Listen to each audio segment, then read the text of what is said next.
So before we get started today, I want to thank ENDROAD for providing me a copy of Fallback for me to review. This video, however, is not sponsored and of course does not shape my opinion in any way. I just want to be as transparent as possible about the circumstances that led to this review, so hashtag code provided, hashtag free copy, and hope you enjoy. So Fallback is the latest addition to the roguelike genre at the time of this recording and takes place in an underground complex where you are tasked with escaping in order to free the world from your oppressive robot overlords. The plot is a classic post-apocalyptic scenario, but the game sets the plot from the very beginning, telling a story about how robots came to be and how the humans fell from power, and making it very clear that you are humanity's last hope to succeed.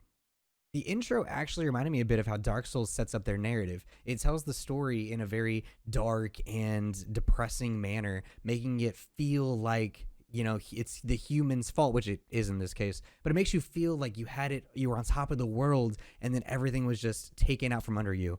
The way that they told that story was extremely interesting and really set the tone for the continued playthrough after that. You know you're the hero, you know what you have to do. Now, after the intro, they just tell you to get out there and do it. Easy. Now, I'm relatively new to the roguelike genre, but I want to start off by saying that Fallback is unlike any game I've ever experienced before. It's challenging, it's mysterious, and most importantly, it's fun. First thing that caught my attention about the game is that it utilizes a 2.5D gaming style, which means that the game is played primarily from a 2D perspective, with some moments of 3D sprinkled in. The best example of this 2.5D style is when you have the opportunity to round corners or climb onto new walkways and change your direction. The camera rotates to fit your new heading and maintain that 2D perspective, but in that transition, you can see some 3D modeling going around as it goes in like a 90-degree angle. The style makes the whole world feel much more complicated than I was personally expecting, and makes you feel like you really are lost in this labyrinth of a underground, industrial complex. There were definitely times when I got lost and just had to keep pushing forward until I found a familiar place again. In that case, with that labyrinth getting lost feeling, it was actually played to the game's advantage. There was a couple times where I'd play through an area, and then it wasn't until the second or third time running through that I'd noticed something new, a new area that I could explore, which would lead me to, enjoy and find out more about the game, unlock module stations, and unlock prisoners and the such. The ability to get lost and truly adventure really catered to Fallback's roguelike mechanics, as every time I died, the world would reset with something new mixed in, like adding new enemies or lasers to areas, and I would lose all of my modules, which are basically kind of perks in Fallback. Speaking of modules, they're one part of a 3-part system that defines your character's abilities and features. Modules are items that you can buy while exploring the game using the energy that you earn from defeating enemies. These perks may include abilities that regen health and shields, or potentially provide increased damage on backstabs. When you die in Fallback, you will lose all of your modules, and you'll be forced to kill more enemies, farm energy, and then scour the complex for more module stations where you can purchase them all over again. Now, unlike the Dark Souls comparison I made earlier, when you lose your modules, they're gone. The only way to get them back is to look at the entire complex again and find them and hope to find them. Unfortunately, the module stations rotate their inventory on every death, so if you're looking for a specific module, you'll likely need to hit up several stations before you'll find it again. That RNG really keeps you grinding, especially if you liked the loadout you had previously, and being unable to recover those even when you die, like in a previous death spot like Dark Souls, makes the game a lot more interesting. The second segment of Fallback's ability formula is skills. Now, skills are like the modules in the form that they're perks and they're, improved abilities and such, except they stick with you through death. They can only be earned after freeing other prisoners in the game, and you can purchase them from the beginning in the Eden area, the starter area. These skills offer abilities like successfully dodging will leave a small bomb behind, dealing 150% of your basic damage.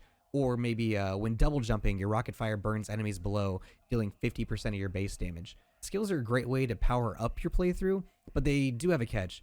When there are 2 skills next to each other on that skill tree, you can only pick one of them. Once you select one of the 2 options, the other becomes permanently unavailable. Because you can only select one of the 2 options in this case, it really adds some significance to your decision making early on in the game. There's, maybe you decide to play one specific way with one specific rebel to a certain expectation of perks, and then halfway through, you change your playstyle. As far as I know, there was no way for me at the time I stopped playing for me to undo my skill selections and redo them to cater maybe my new change in build. It seemed to be that I was stuck with the way it is, and that's just kind of how I had to move forward. The final segment of Fallback's power system is the character you choose. At the start of the game, you are given a character to begin your journey, but after your first death, you'll be granted the chance to select a different character, or rebels as they're called in this case, each with their own stats and special abilities. Some will have a higher base attack, less health and shields, and an ability that does extra damage every few hits, while another may have lower attack and shields and health, but have an ability that allows you to become invisible for a few seconds after dodging. You can even unlock new rebels while playing the game by beating bosses from the different districts. For instance, after I defeated the first boss from District 1, I was awarded with the Biochemist Rebel, who had his own special abilities that differed from the base rebels that I was given.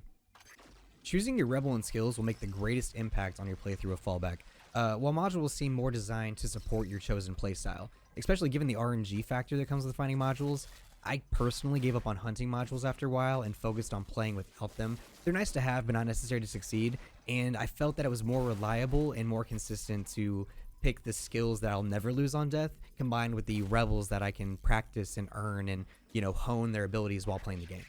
Fallback is a game that allows you to play how you want. It places bosses next to your spawn in each district, so you can treat it as a boss rush if you'd like, or you can actually explore each district fighting robot minions and freeing prisoners on the way. The point of the game is to reach the surface, but it doesn't force you to get there a certain way. I actually encourage everyone to not rush through the game their first time, simply because you may find some hidden gems, like this Easter egg of Yoda that I found after trying to climb up an area that was off of the main path. A nice little touch that kept me hunting for more as I explored the underground labyrinth. I really enjoyed my time playing Fallback. It did have a few hiccups on the way though. There were a few typos in some of the text that seemed to take away from the overall polish of the game, which I think is significant because the game feels good. The gameplay is good, the looks are good, the enemies feel challenging, but they also feel like rewarding to destroy. So I feel like the typos being in there were just little things that took away from the quality I really believe this game should be respected for. But most significantly, there was this one moment where I beat the boss of District 1 in under 30 seconds, and I was unable to move forward. What was supposed to happen is after beating the boss, you get to free a special prisoner, in this case, the Biochemist, and then the path to District 2 opens up at the end of the hallway. However, in my case, I just sat there and ended up having to quit the game in order to fix the issue. And because I had to quit the game, I lose all the modules, I lose the prisoners I might have freed, I lose any other benefits I might have earned throughout the time, like energy and such. It was a bummer at the time, but I reached out to the devs and communicated these issues, and they assured me that they're working on to fix it. So it's possible that at the time that you're watching this video, it likely won't be an issue for you after its initial release. Overall, looking back at my experience, I had a great time exploring the industrial apocalyptic setting of Fallback, destroying the evil robots, rescuing my fellow rebels. It's a game that I think would fit any fan of the roguelike genre, and a game that I personally look forward to beating. With that said, guys, that is the end of this video. If you'd like to give it a thumbs up, if you dislike to give it a thumbs down. If you want more content like this from me, be sure to subscribe. And as always, man, remember, who's your boy? I'll see you in the next one. Thank you.